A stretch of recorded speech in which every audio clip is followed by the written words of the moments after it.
I sat across from the table of a client of mine. He slid a piece of paper across my desk and he said, David, I ran the numbers myself. It doesn't make any sense unless I live to age 86. So I'm not doing it. And I looked at his math and you know what? For what he measured, he was right. However, the problem wasn't with his arithmetic. It was that he'd measured one piece of the puzzle and thought it was the whole thing. And maybe you've seen a number like that too. Maybe an advisor gave it to you, or maybe your accountant did. Or maybe you just ran it yourself with an online calculator or a spreadsheet and landed on the same age, 84, 86, 90, where a conversion finally breaks even. And anything short of it means that you lose. Now that number scared you off. End of story, case closed. But here's what I told him and what I want to show you. That break-even number is the answer to the wrong question. It measures one thing while ignoring 5 other things that change the entire equation. So before you let a break-even age make one of the biggest decisions of your retirement for you, let me show you exactly what that calculation leaves out. And first, before I do that, I want to be fair to that calculation because on the surface, it seems completely logical, doesn't it? Here's what it does. It takes the tax that you'd pay to convert today, then it looks at the tax that you save later by not having that money in the traditional account. And it asks a simple question. How many years does it take for the savings to catch up to the cost? That crossover point, that's your break-even age. And if that's all the conversion did, trade a tax now for a tax later, then honestly, break-even age would be a reasonable way to look at it. But that's the trap, because a conversion doesn't do just one thing. And the calculation everyone uses only measures that one thing. It's not wrong, it's just dangerously incomplete. So let me show you the 5 things that break-even number quietly leaves out. And I promise you, by the time we get to the 5th one, wait until you're 90 or 86, it's going to sound almost silly. Here's the first thing it ignores, required withdrawals. Once you hit your 70s, the government forces you to start pulling money out of that traditional account, whether you need it or not, and taxing every single dollar. A conversion can end those forced withdrawals entirely. And break-even math doesn't count that. Not a penny of it.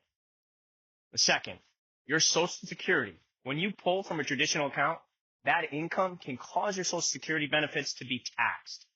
Convert, and the tax-free income doesn't trigger it the same way.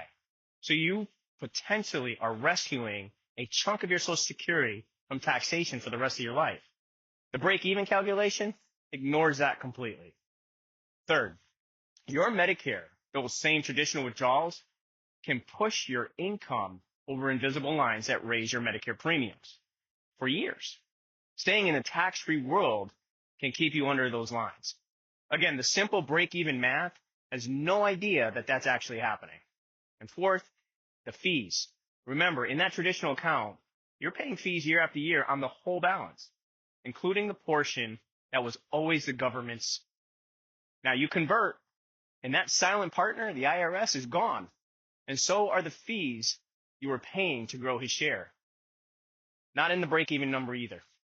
And fifth, the big one, what you leave behind. That traditional account passes to your family as a tax bill, forcing them to empty it and pay taxes during their highest earning years. A properly converted account can pass to them tax-free. The break-even calculator, it stops counting the day that you die. It doesn't see any of that. So look at what just happened.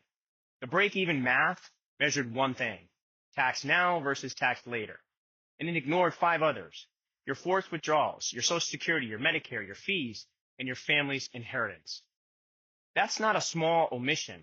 That's measuring 1/6 of the picture and treating it like it was the whole answer. So when someone tells you that you'd have to live to 90 or 86, what they've really told you is if the only thing a conversion did was trade one tax bill for another, it wouldn't pay off until you're 90. And that's true, but that was never the only thing that it does. Not even close. Count everything, all 5 of the things that number leaves out. And for a great many people, the real answer isn't 90, isn't 86, isn't 85, 84. It's often far, far sooner. Sometimes it starts working in your favor almost immediately. Now, I have to be honest with you, and this is important. I'm not standing here telling you that a conversion is right for everyone. It simply isn't. For some people, in some situations, the answer really is no. But here's the point. You cannot make that decision with a break-even age off a free calculator, because that calculator is measuring one thing and blind to 5 others. The only way to know is to actually run your real numbers, all of them, your whole picture, and see what a conversion truly costs you and truly returns to you over your lifetime. That's the difference between guessing off an incomplete formula and knowing your real number. And that's exactly what I do with people. We sit down, and if it makes sense for your situation, we run a full Roth Conversion Investment Analysis, where we treat the conversion like the investment it really is and count everything that break-even math leaves out. Your numbers, your entire picture. And when you see it, one of 2 things happens. Either you discover this could be one of the best financial moves that you'll ever make, or you find out it's not right for you, and you just avoid a costly mistake. Either way, you win, because either way, you finally know the answer. If you want to find out your real number, there's a link below to sit down with me.